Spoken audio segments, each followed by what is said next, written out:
سمجھیں ہر ایک چیز کو در حقیقت، دے دے الہی وہ نور بصیرت۔ بسم اللہ الرحمن الرحیم، نحمدہ ونصلی ونسلم علی رسولہ الکریم، واشہد ان لا الہ الا اللہ وحدہ لا شریک لہ، واشہد ان محمدا عبدہ ورسولہ، اما بعد۔ اللہ تعالیٰ نے اپنے نبی صلی اللہ علیہ وسلم کو جو ہماری طرف مبعوث فرمایا ہے، یہ اللہ تعالیٰ کا بہت بڑا احسان ہے۔ اللہ تعالیٰ نے قرآن مجید میں بیان فرمایا ہے، لَقَدْ مَنَّ اللَّهُ عَلَى الْمُؤْمِنِينَ إِذْ بَعْثَ فِيهِمْ رَسُولًا مِّنْ أَنفُسِهِمْ کہ اللہ تعالیٰ کا بہت بڑا احسان ہے ایمان والوں پہ کہ اللہ تعالیٰ نے ان کے اندر اپنے پیغمبر محمد صلی اللہ علیہ وسلم کو بھیجا ہے، اور اللہ تعالیٰ نے اپنے نبی صلی اللہ علیہ وسلم کو جو کچھ عطا فرمایا ہے وہ اتنا قیمتی ہے کہ اللہ کے نبی صلی اللہ علیہ وسلم کی جو احادیث ہیں یہ جوامع الکلم ہیں۔ جوامع الکلم کا معنی یہ ہوتا ہے کہ الفاظ تھوڑے ہوتے ہیں لیکن اس میں معنی بہت بڑا معنی ہوتا ہے۔ آج ہم اللہ کے نبی صلی اللہ علیہ وسلم کی ایک مختصر سی حدیث کو جاننے کی کوشش کریں گے، جسے حضرت ابو ہریرہ رضی اللہ تعالی عنہ نے بیان فرمایا ہے۔ امام ابو داود رحمہ اللہ نے اپنی سنن میں اس حدیث کو روایت فرمایا ہے کہ رسول اللہ صلی اللہ علیہ وسلم نے فرمایا، المؤمن مرآۃ اخیہ المؤمن، المؤمن مرآۃ اخیہ المؤمن۔ یہ صرف 3 الفاظ ہیں یا 4 الفاظ ہیں۔ اگر ہم اس کا اردو میں ترجمہ کرتے ہیں تو اس کے اردو میں بھی اتنے 3 الفاظ ہی بنتے ہیں۔ فرمایا مومن مومن کا آئینہ ہے، مومن مومن کا آئینہ ہے، صرف 3 الفاظ ہیں، لیکن ان 3 الفاظ کے اندر اللہ کے نبی صلی اللہ علیہ وسلم نے بہت کچھ سمجھا دیا ہے کہ اللہ کے نبی صلی اللہ علیہ وسلم نے فرمایا، المؤمن مرآۃ اخیہ المؤمن، مومن مومن کا آئینہ ہے یا مومن اپنے بھائی مومن کا آئینہ ہے۔ ان 3 الفاظ میں اللہ کے نبی صلی اللہ علیہ وسلم مجھے اور آپ کو کیا سبق دینا چاہتے ہیں، ہم اس کو چند ایک پوائنٹ میں جاننے کی کوشش کریں گے۔ یاد رکھ لیں کہ اس مشابہت میں یا یہ جو تشبیہ دی گئی ہے، اس میں یہ دینا ہے کہ ایک مومن، ایک مسلمان انسان دوسرے مسلمان انسان کے لیے وہ حیثیت رکھتا ہے جیسے کہ ایک آئینہ اور شیشے کی حیثیت ہوتی ہے۔ اب یہ جو آئینہ اور شیشہ ہے یہ زندگی میں ہمارے کس کام آتا ہے؟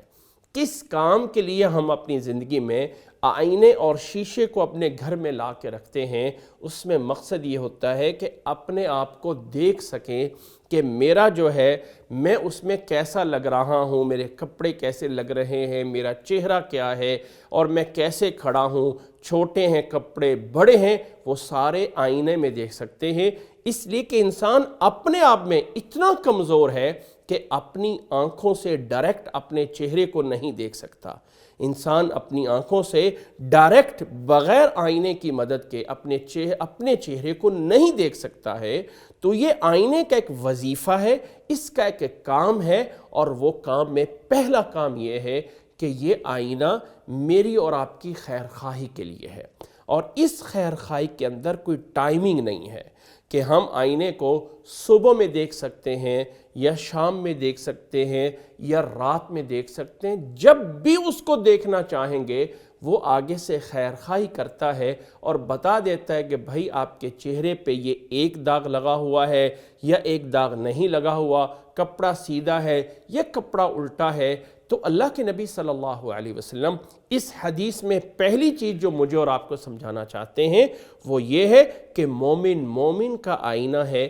ہر وقت ایمان والے کو چاہیے دوسرے ایمان والے کی خیر خواہی کرے، چاہے صبح کا ٹائم ہے، چاہے شام کا ٹائم ہے، چاہے کوئی بھی ٹائم ہے۔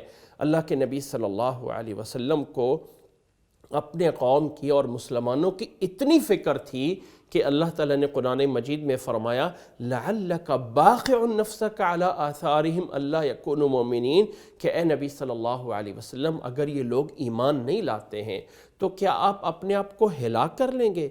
یعنی اتنی فکر تھی۔ تو ایک مومن کو دوسرے مومن کی خیر خواہی کی فکر ہونی چاہیے۔ یہ مقصد ہے اس چیز میں پہلا پوائنٹ بیان کرنا کہ مومن کا آئینہ ہے، مومن کو دوسرے مومن کی خیر خواہی کے لیے بنایا گیا ہے، اور اس خیر خواہی کو ہمیشہ کرنا چاہیے، فکر مند رہنی چاہیے کہ میں کب اس کی خیر خواہی کروں۔ ایک حدیث میں ایک صحابی ہیں حضرت عبداللہ ابن جریر البجلی رضی اللہ تعالی عنہ، ان کا ایک واقعہ بڑا مشہور واقعہ ہے، امام طبری رحمہ اللہ نے اس کو اپنی کتاب میں بیان فرمایا ہے، امام نووی رحمہ اللہ نے اس کو شرح مسلم میں اس کو بیان فرمایا ہے کہ ایک دفعہ وہ اپنے غلام کو بھیجتے ہیں بازار میں کہ جاؤ میرے لیے گھوڑا خرید کے لاؤ۔ وہ غلام جاتا ہے اور بازار میں گھوڑے کو دیکھتا ہے، اور گھوڑے کو بھی اور گھوڑے والے کو بھی لے کے حضرت جریر ابن عبداللہ البجلی کے پاس لے کے آ جاتا ہے۔ حضرت جریر ابن عبداللہ البجلی اس سے پوچھتے ہیں کہ بھائی کتنے کا گھوڑا بیچنا ہے؟ تو وہ کہتا ہے بھی 300 درہم میں، 300 کے اندر بیچنا ہے۔ گھوڑے کو غور سے دیکھتے ہیں تو کہتے ہیں کیا یہی گھوڑا تو مجھے 400 میں بیچ دے گا؟ اس نے کہا میں 300 مانگ رہا ہوں، مجھے 400 مل جائے تو اور کیا چاہیے؟ پھر دوبارہ غور سے دیکھتے ہیں تو کہتے ہیں کیا تو مجھے 500 میں بیچ دے گا؟ اس نے کہا میں کیوں نہیں بیچوں گا، میں 300 مانگ رہا ہوں۔ پھر دوبارہ اس کو جو ہے وہ کہتے ہیں کیا تو مجھے 600 میں بیچ دے گا؟ قیمت بڑھاتے بڑھاتے 800 میں جا کے گھوڑا خرید لیتے ہیں۔ کسی نے کہا کہ اے جریر تو بھی عجیب آدمی ہے کہ جو چیز تجھے 300 کی مل رہی تھی وہ تو 800 میں لے رہا ہے۔ تو آگے سے جواب دیتے ہیں جو کہ بڑے سنہری حروف میں لکھنے کے قابل ہے، فرمایا بایعت رسول اللہ صلی اللہ علیہ وسلم علی النصح لکل مسلمین۔ فرماتے ہیں میں نے اللہ کے نبی صلی اللہ علیہ وسلم کے ہاتھ پہ بیعت فرمائی تھی اس چیز پر کہ میں ہر ایک مسلمان کی خیر خواہی کروں گا۔ اللہ اکبر۔ معنی یہ ہے کہ اس بیچنے والے کو نہیں پتا کہ اس کی قیمت کتنی ہے، تو کیا میں بھی اس سے جو ہے وہ دھوکہ کر لوں اور کہہ دوں کہ چلو 300 میں بک رہا ہے تو لے لوں اور اپنی مرضی کر لوں؟ نہیں، ایک مومن کو دوسرے مومن کی خیر خواہی کرنا ہوتی ہے۔ یہ مومن کا مومن کے لیے پہلا وظیفہ ہے، پہلا کام ہے۔ اور اسی حدیث میں مومن کا آئینہ ہے۔ اگر ہم اس مثال پہ غور کریں تو ایک دوسری چیز بھی نبی صلی اللہ علیہ وسلم سمجھانا چاہ رہے ہیں۔ ذرا غور کیجئے کہ میں نے اپنے گھر میں جا کے آئینہ دیکھا اور میرے چہرے پہ جو ہے ایک داغ لگا ہوا تھا، تو کیا وہ آئینہ جو ہے اس داغ کو 2 4 10 بنا دے گا؟ نہیں، وہ ایک داغ ہے تو ایک ہی رکھے گا، اور وہ اس ایک داغ کو 10 داغ بنا کے یا اس چھوٹے کو بڑا بنا کے نہیں دکھائے گا۔ تو مومن کا آئینہ ہے۔ اس خیرخواہی کا مطلب یہ ہے کہ کسی بھائی میں کوئی عیب ہے، کوئی کمی ہے، کوئی نقص ہے، تو جتنا اس کا عیب ہے اس کو اتنا ہی رکھا جائے، اس تنکے کو پہاڑ نہ بنایا جائے، یا اس ایک قطرے کو سمندر اور دریا نہ بنا دیا جائے کہ اس بیچارے نے ایک بات کی ہے اور آپ اس کی ایک بات کے ساتھ 10 باتیں اور لگا کے اس اپنے بھائی پہ لگا رہے ہوں کہ اس نے تو یہ بھی کہا ہے، اس نے یہ بھی کہا ہے، اس نے یہ بھی کہا ہے۔ اللہ کے نبی صلی اللہ علیہ وسلم سمجھانا چاہتے ہیں کہ ایک مومن جو دوسرے مومن کے لیے آئینہ ہوتا ہے کہ جتنا عیب اس کے اندر ہے اتنا ہی رکھا جائے، اس عیب کو ایک کو بڑھا کے 10 نہ کی جائے۔ اسی طرح اس حدیث میں رسول اللہ صلی اللہ علیہ وسلم ایک تیسری بات بھی سمجھانا چاہتے ہیں، اور وہ تیسری بات کیا ہے کہ یہ آئینہ جو ہے یہ بڑا وسیع الظرف ہوتا ہے۔ کیا مطلب ہے وسیع الظرف کا؟ مثال کے طور پہ میں نے جو ہے وہ آئینہ دیکھا اور دیکھنے کے بعد میرے آئینے نے بتا دیا کہ میرے چہرے پہ یہ 2 داغ لگے ہوئے ہیں، میں نے وہ اپنے 2 داغ صاف کر لیے۔ اب میں نے اس آئینے کو رکھ دیا اور رکھنے کے بعد چلا گیا۔ چلنے کے بعد میں دوبارہ گھر میں آتا ہوں اور دوبارہ آئینے کو دیکھتا ہوں تو وہ آئینہ جو ہے وہ دوبارہ مجھے وہی والے 2 داغ صبح والے پھر دکھا رہا ہے، جبکہ میں صاف کر چکا ہوں۔ کیا ایسا ہوتا ہے؟ نہیں ہوتا ہے۔ ایک مومن کے لیے آئینہ ہے کہ دوسرے بھائی کو اس کی خیرخواہی بتا کے، اس کی غلطی بتا کے اپنے سینے سے اس کو نکال دیتا ہے۔ یہ نہیں ہے کہ اس کے پرانی غلطیوں کو بھی سینے میں محفوظ رکھتا ہے، بلکہ اس کی پرانی غلطیاں سینے سے صاف کر دیتا ہے۔ یہ مومن کے لیے آئینہ ہے کہ آج میں نے اس آئینے کو دیکھا ہے اور آج اس نے میرا نقص میرے سامنے بیان کر دیا ہے، یہ میری کمی کوتاہی شیشہ اپنے سینے میں محفوظ نہیں رکھتا بلکہ اس کو صاف کر دیتا ہے۔ ہمیشہ اپنے بھائی کی خیرخواہی کر کے اس کا عیب اپنے سینے سے نکال دے۔ مثال کے طور پہ ایک بچہ جو ہے وہ بچپن میں لکھتا ہے اور کبھی الف کو لکھ رہا ہے تو لائن کہاں سے ٹیڑھی ہو رہی ہے، با کو لکھ رہا ہے وہ کہاں ٹیڑھا جا رہا ہے۔ اب یہی بچہ کوئی 15-16 سال کا آگے جو ہے وہ جانے کے بعد بہت بڑا خطاط لکھنے والا، بڑا لکھنے والا بن جاتا ہے۔ اب بچپن کی لکھی ہوئی اگر کوئی اس کی نوٹ بک اور کاپی جو ہے وہ آپ اپنے پاس رکھ لیں اور اس کے 16 سال بعد جا کے اس کو دکھائیں کہ اوہ آج تم بڑا خطاط بنا بیٹھا ہے، یہ دیکھ 16 سال پہلے تم کیسے لکھتا تھا، تو یہ کرنے والے کو کوئی انسان عقل مند نہیں کہے گا۔ اسی طرح ایک مومن کے لیے آئینہ ہے کہ جس طرح آئینہ دوسروں کی غلطیوں کو اپنے سینے میں سیو نہیں رکھتا ہے، اسی طرح ایک مومن کو بھی چاہیے کہ اپنے بھائی، اپنی بہنیں، اپنے جو بھی مسلمان ہیں ان کی غلطیوں کو دلوں سے جو ہے وہ صاف کر دینا چاہیے۔ ایک موقع پہ رسول اللہ صلی اللہ علیہ وسلم نے ایک صحابی کے بارے میں فرمایا کہ اگر کسی نے جنتی دیکھنا ہے تو اس کو دیکھ لیا جائے۔ ایک دوسرے صحابی جو ہیں وہ 3 دن اس کے پاس جا کے گھر میں رہے کہ میں ذرا دیکھوں کہ اس کا کون سا وہ خاص عمل ہے کہ جس کی وجہ سے اللہ کے نبی صلی اللہ علیہ وسلم نے اسے جنتی کہا ہے۔ 3 دن رہنے کے بعد دیکھا کہ وہ نمازیں بھی ویسی پڑھتا ہے، تہجد بھی ویسی ہی پڑھتا ہے، کوئی خاص کام نہیں ہے۔ تو اس سے پوچھ لیا کہ بھائی تیرا وہ کون سا خاص عمل ہے جس کے لیے اللہ کے نبی صلی اللہ علیہ وسلم نے تجھے جنتی ہونے کی خوشخبری دی ہے؟ تو اس صحابی نے کہا بھائی میرے تو سارے یہی عمل ہیں، ہاں یہ ایک الگ بات ہے کہ میں جب رات کو سونے لگتا ہوں تو اپنے دل کے اندر یہ کہتا ہوں کہ اللہ آج سارے دن کسی مسلمان نے میرے پہ کوئی زیادتی کی ہے، کوئی میرے بارے میں بھلا بھرا کہا ہے، تو اللہ میں تیری رضا کے لیے معاف کرتا ہوں اسے اور اپنے دل کو صاف کر کے سو جاتا ہوں۔ تو فرمایا یہی وہ عمل ہے جس کی وجہ سے اللہ کے نبی صلی اللہ علیہ وسلم نے تجھے جنتی ہونے کی خوشخبری دی ہے۔ تو یہ حدیث جو صرف 3 الفاظ پہ مشتمل ہے، مومن کا آئینہ ہے اللہ کے نبی صلی اللہ علیہ وسلم، اس میں تیسرا پوائنٹ یہ سمجھانا چاہتے ہیں کہ آئینے کی طرح وسیع و ظرف بنے، دوسرے لوگوں کے عیبوں کو اپنے اندر ہمیشہ یاد نہ رکھیں، دوسروں کی غلطیوں کو جب ان کی اصلاح کر دی تو چھوڑ دیں، ان غلطیوں کو جو ہے وہ بار بار انہیں یاد دلانا یہ جائز نہیں ہوتا۔ اسی طرح مومن کا آئینہ ہے اللہ کے نبی صلی اللہ علیہ وسلم۔ اس میں ایک چوتھی چیز ہمیں یہ سمجھانا چاہتے ہیں کہ اگر میں نے آئینہ دیکھا اور میں نے دیکھا کہ اس میں 2 داغ لگے ہوئے ہیں اور آئینے کو رکھ دیا، رکھنے کے بعد دوسرے دن یا دوسرے ٹائم پہ آپ نے آ کے اس آئینے کو اٹھایا اور آپ نے اس آئینے کو دیکھا، تو کیا وہ میری غلطیاں آپ کو بتائے گا کہ غلطیاں فلانے نے دیکھا تھا تو اس کے چہرے پہ 2 داغ لگے ہوئے تھے؟ نہیں، آئینہ صرف اور صرف اسی کو عیب دکھاتا ہے جو اس کے سامنے ہوتا ہے، کسی کے عیبوں کو دوسرے کے سامنے جا کے نہیں بیان کرتا ہے۔ تو اللہ کے نبی صلی اللہ علیہ وسلم نے صرف 3 الفاظ کی مشابہت میں مومن کا آئینہ ہے یہ سمجھا دیا کہ کسی کے عیب کسی دوسرے کو نہ دکھائیں بلکہ اس کے عیب اسی کو دکھائیں۔ وہ انسان، یہ 4 چیزیں، پہلی چیز خیرخواہی کرنا ہمیشہ، دوسری چیز اس کو جو ہے اس خیرخواہی کے لیے کوئی ٹائمنگ نہیں ہے، ہمیشہ اس کی خیرخواہی کرنا، اور دوسری چیز یہ کہ آئینہ وسیع الظرف ہے، تیسری چیز انصاف والا ہے، اس ایک عیب کو 10 نہیں بناتا ہے بلکہ ایک ہی رکھتا ہے، اور چوتھی چیز یہ ہے کہ وہ چھپاتا ہے عیب کو، صرف جس کا عیب ہے اسی کو جو ہے وہ بتا دیتا ہے۔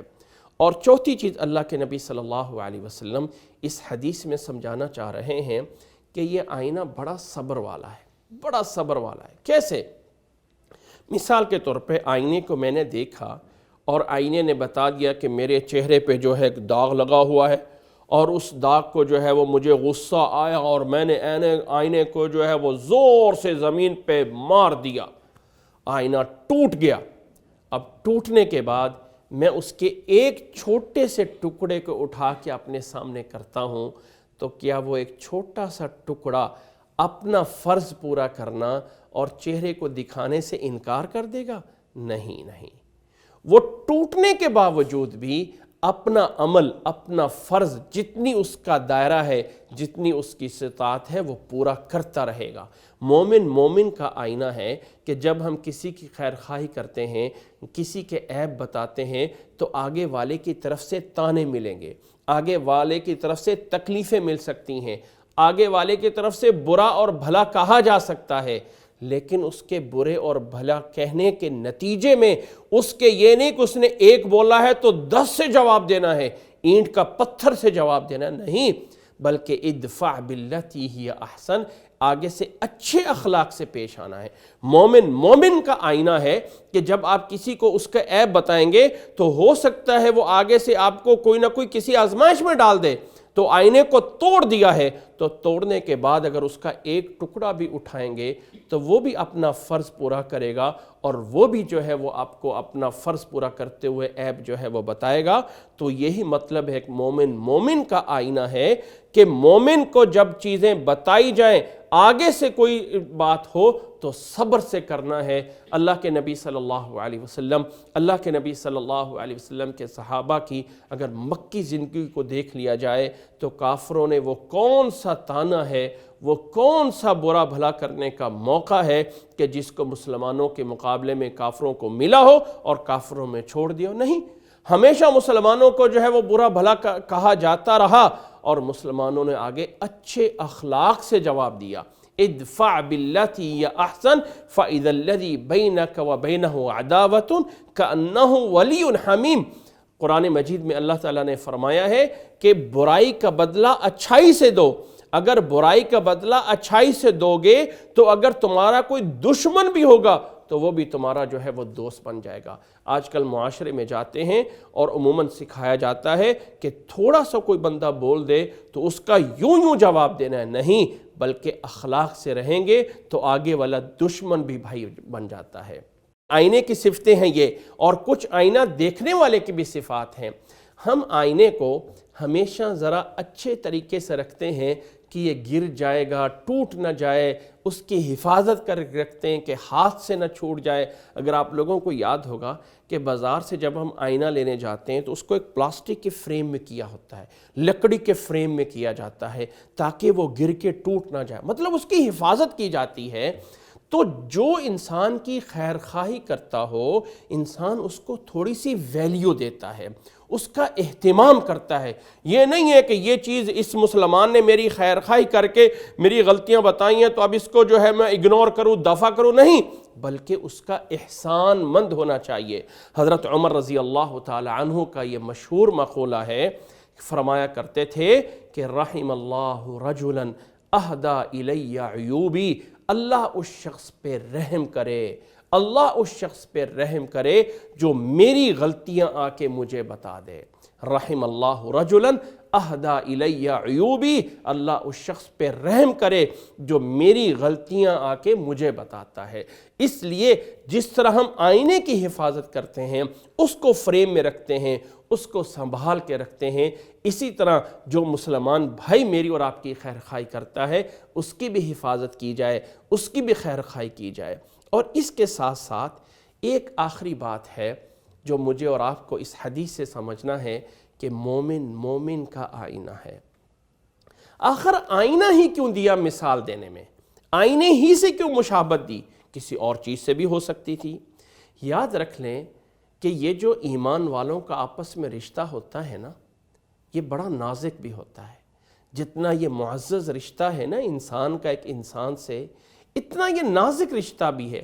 دنیا میں آپ ہر چیز کو جوڑ سکتے ہو، لوہا ٹوٹ جائے اس کو ویلڈنگ کر کے جوڑا جا سکتا ہے، لکڑی ٹوٹ جائے اس کو کیل لگا کے جوڑا جا سکتا ہے، کپڑا پھٹ جائے اس کو سی کے جوڑا جا سکتا ہے، لیکن یہ بتائیے شیشہ ٹوٹ جائے تو کون سی وہ چیز ہے جس سے آپ جوڑ سکتے ہیں؟ ہاں، ہو سکتا ہے ایک جدید ٹیکنالوجی میں کوئی ایسی چیز بھی آ جائے، لیکن عام روٹین میں شیشہ کبھی جڑتا نہیں ہے۔ شیشہ ٹوٹنے کے بعد اس کو جوڑنے کے لیے جتنا مرضی اس کو آپ کوئی بھی میجک لگا دیں، فلاں لگا دیں، اس کے اندر دراڑیں اور لائنیں ضرور پڑ جاتی ہیں۔ تو یہ ایک مومن کا مومن کے ساتھ جو ایک رشتہ ہے، یہ بھی ایک آئینہ ہے۔ یہ رشتہ جب ٹوٹ جاتا ہے تو پھر جوڑنے بہت مشکل ہوتے ہیں۔ اس لیے دونوں طرف سے اس نزاکت کو سامنے رکھا گیا ہے کہ اے ایمان والے، تم دوسرے ایمان والوں کے لیے جہاں آئینہ بن کے خیر خواہی کرتے ہو، جہاں آئینہ بن کے ان کی غلطی اتنی ہی بتاتے ہو، ان کی غلطی صرف اسی کو بتاتے ہو، ان کی غلطی اپنے بتانے کے بعد سینے سے نکال دیتے ہو، ان کی غلطی کسی اور کو نہیں بتاتے ہو، ان کی غلطیوں پہ صبر کرتے ہو، تو اسی طرح ان کی حفاظت سے رہنا۔ ایمان والوں کا رشتہ آپس میں ایک آئینے کی طرح ہے، ٹوٹ گیا تو پھر جڑنا جو ہے وہ مشکل ہوتا ہے۔ وہ عربی کے اشعار کا کچھ معنی بھی بنتا ہے کہ کہا جاتا ہے کہ تیروں اور نیزوں کے نشان تو مٹ جاتے ہیں، تیروں کے اور نیزوں کے نشان مٹ جایا کرتے ہیں، لیکن کسی کی باتوں کے اور تانوں کے اور گالیوں کے جو نشان دلوں پہ پڑتے ہیں وہ اتنا جلدی نہیں مٹتے ہیں۔ اس لیے مومن مومن کا آئینہ ہے، اس آئینے کی مجھے اور آپ کو حفاظت کرنی چاہیے۔ ایک مومن کا اور دوسرے مومن سے جو اخلاق اور کردار ہوتا ہے اس کی حفاظت کرتے ہوئے اللہ مجھے اور آپ کو اس حدیث کو سمجھنے کی اور اس پہ عمل کرنے کی توفیق عطا فرمائے۔ وآخر دعوانا ان الحمد للہ رب العالمین۔